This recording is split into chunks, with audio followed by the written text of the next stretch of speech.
В городе Микунь Усть-Вымского района в любимых местах отдыха после благоустройства появились умные камеры, которые помогают заботиться о безопасности горожан. Систему видеонаблюдения в городском пространстве разработала компания МТС по запросу местных властей. О первых результатах ее работы расскажет Ольга Коняева.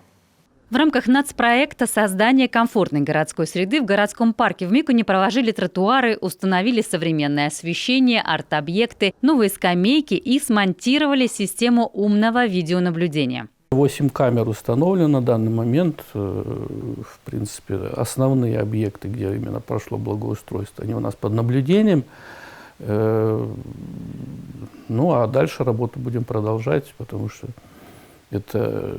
Ну и безопасность людей, это борьба с преступностью. Недавно умные технологии уже помогли найти вандалов, разбивших новые фонари в городском парке. С помощью камер можно решить и другие насущные вопросы. Например, оценить, как справляются коммунальные службы.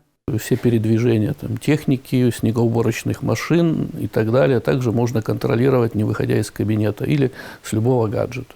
Благодаря умным камерам можно планировать дальнейшее благоустройство города. Например, понять, где нужно проложить новые пешеходные дорожки, установить дополнительные скамейки или оперативно устранить неисправности. Специальные программы способны посчитать количество гуляющих в парке или на детской площадке, распознать пол, возраст и даже понять, нравится ли пространство отдыхающим, а также помочь в поиске, если кто-то, например, ребенок, потерялся. Сегодня технологии играют важную роль в организации современных городов.